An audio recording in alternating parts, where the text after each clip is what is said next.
A few years ago, Vanatoo came out with one of the most interesting small speakers, the Vanatoo Transparent Zero, and they've come out with an upgrade, which is just simply called the Transparent Zero Plus. Now today we're going to be talking about some of the upgrades over the previous Transparent Zero, and we're also going to be re-reviewing it and analyzing how it stacks up in today's current market. Before we kick that off, Vanatoo did send these out. They're not paying, asking me, or otherwise influencing me to say anything good or bad like all of my other videos. Now I also want to state that normally I would do some sort of comparative aspects in a review like this, but I'm actually going to have a separate dedicated video talking about 4 different small speakers at 4 different price ranges and the differences and comparisons of all of them. So that is going to be its own video in the future. I will definitely be bringing these up and mentioning them in that comparison video, as well as the new FIOs, as well as these new drop little mini monitors here.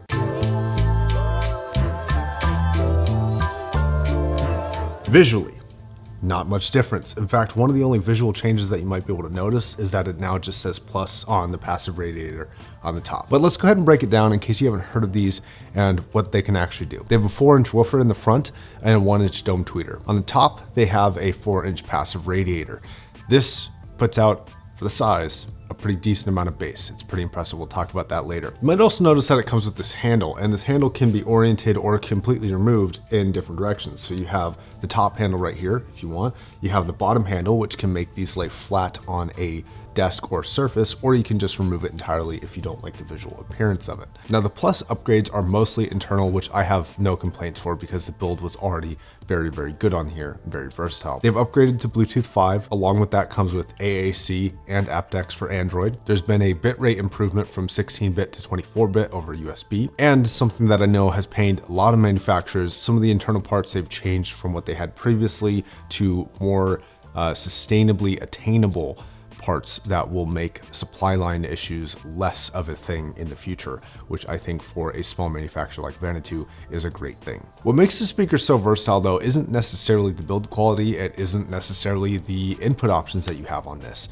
It's all of the things internally that it can do that makes this speaker so versatile. And you can kind of get a sense for how versatile this is just by looking at the remote. Now the build here, not only on the remote, but actually different settings on the device that you can set result in different changes that you can do to this device. For example, you can switch which side is right side and left side. This also allows you to do something that's very cool, which is kind of image centering. So you can actually control how far to the right or how far to the left you want the center of the sound to come from if you have an asymmetrical speaker setup. There are of course different mid-range, treble, and bass adjustments that you can actually make on the remote, and different DSP settings that you can program into these, such as a flat DSP or a shelved DSP. Quite frankly, because I'm just your standard typical dude, I just tend to try to figure things out without consulting the manual for almost everything.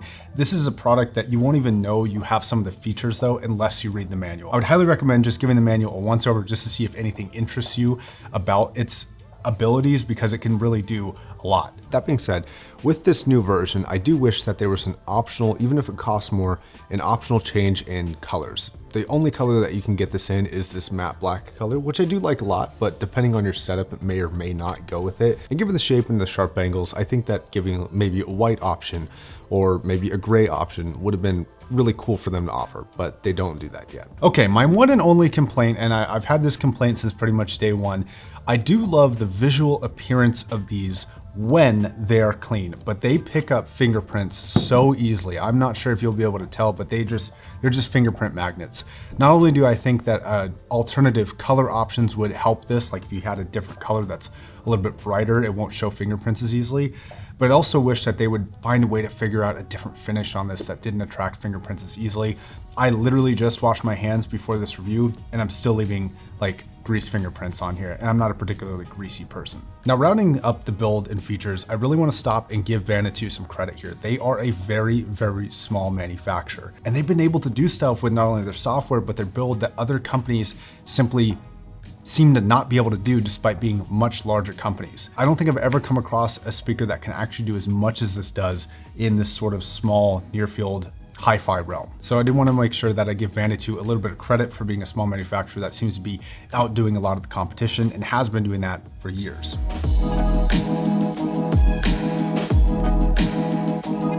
Now, I tried these in 3 different setups: a standard desktop experience, which I think this is going to be primarily used in, a hi-fi experience up on stands, and of course a home theater experience kind of just next to the TV. Now for sound quality here, I do want to set some expectations for what you can expect. This is a little bit more leaning away from a studio monitor sound and more into a home theater sound. It's a little bit warmer in the lower mids.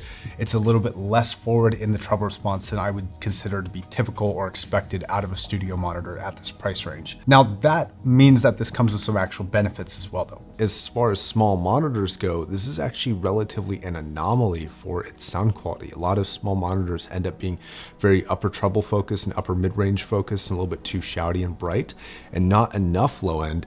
This actually has the opposite problem. It's got a lot of low end and maybe not even enough top end without frequency adjustments, which of course you can do. Now, if you're comparing bass response to other small monitors like those Genelecs or these Fios, these things absolutely beat the competition. They hit harder and lower and clearer than a lot of the competition. I think that's mostly due to that passive radiator. If this was just the 4-inch woofer on the front, I think they'd sound a little thin, but these actually sound very full, even in a more traditional hi-fi setup off of the wall and off of a hard surface like this desk. Now, bass quantity is not everything, and I actually found myself turning down the bass on this hard surface to maintain its quality because it would actually have some negative kind of blooming characteristics because of the desk, not because of the speakers. When you put them into a hi-fi setup where they're on stands, that bass bloom is not a problem at all. Now, the cool part about this, because of those bass adjustments, because of the bass shelf mode, you have tons of options for bass response. You can even increase it if you want to increase it.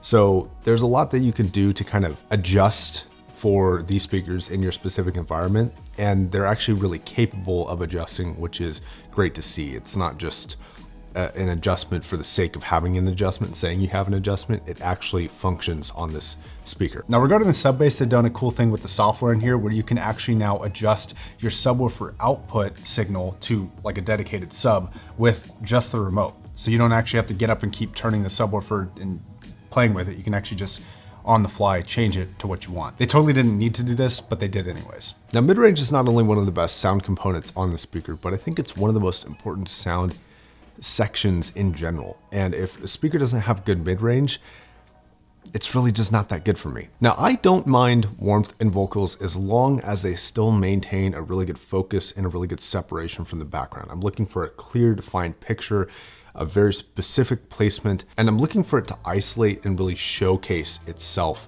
And the tonality can come after that. I can deal with a little bit thinner or leaner vocalist like those Genelecs have, or I can deal with a kind of thicker, more full mid-range vocalist like the Vanatoos have. But the difference for me for a good speaker and a bad speaker outside of tonality really lies on how well they can really project that vocalist. For the price and size, these do quite a good job. They don't do a super forward projection for the vocalists like you can have with some other speakers. These take a bit of a step back and still have a very isolated, singular experience for the vocals, with the background instruments happening quite a bit behind even those. There is one area of the mid-range that I do want to mention that isn't the it's not my favorite. And this is primarily noted on a desk, and it could be a desk problem, but I do think that these are going to be primarily used on a desk, so I did think it was worth mentioning. But there's a bit of a honk to this speaker occasionally with the right vocalist. They come across a little bit bloomy in that region where it's got a little bit of extra energy in that area, and it's just not the best. Now, treble is going to be a love it or hate it. It is a bit recessed compared to what I would expect from a monitor. That's one of the things that separates this from a monitor, in my opinion. That means that it doesn't come across the most detailed ever. Now, that also makes consumption of media and video games very pleasing. You're not really caught off guard by like bad sound production from the audio team or something, or like a microphone hiss in a movie. You're not really going to be picking up that sort of stuff on these, which makes these excellent for media consumption and not really made for media production. The tweeter has a good bit of detail, but it's not the most detailed speaker that you're going to hear. Now, one thing I'm not quite sure how they're doing is, even though the treble response is not the most forward, the sound staging capability on these is actually pretty good. I think that the treble response might be the reason why the vocals can't pop forward as much as they can on some other speakers, but in regards to its sound field and its layering characteristics for instruments, even from a small speaker, it's pretty good. Now, unlike its bigger brother, the transparent one Encores, the sound staging here is good, and it's got this excellent layering, but it's relatively small scale, and I think that's just due to the speaker size. That's my only guess. Maybe a little bit of a tuning difference between the two. but the kind of scale of the sound staging is not the biggest. I don't think anybody's expecting massive soundstage from small speakers like this, but the T1 Encores do a much better job of having a bigger scale to the sound staging. But I would also not use those on a desk. I'd probably use those in more of a traditional hi-fi setup. So as far as my conclusion, this really has highlighted my disappointment with the speaker industry as a whole, not because of what Vanatoo has done, but because of what other manufacturers haven't done. The standard transparent zero has been out for a long time, and other companies should have been able to catch up with what this was able to do. Its rich feature set, its ability, its build quality and things like that. But to be quite honest, they haven't. And so not only do they still have one of the best feature sets that exists today, but because of this new Plus version, they've upgraded it and made it even better than it was. So I think if you like the general sound signature coming out of this, and more importantly, you're going to utilize the features that this has, this is still an obvious and easy recommendation for the right users. For home theater and hi-fi users, I might recommend something like the T1E instead. I think it's probably worth the additional cost over this for the performance that you get. But for a desktop specifically, I think these are actually much better suited than the T1E, and I would personally rather have these on a desk than those for most situations. So yeah, while these are not cheap, I still think that these are an easy recommendation just because they still do things that other speakers don't really do. I do want to let you know that these actually are available for pre-order, and from what I'm being told, they will ship next week. So if you want to pick a pair up, there's a link to their website down below.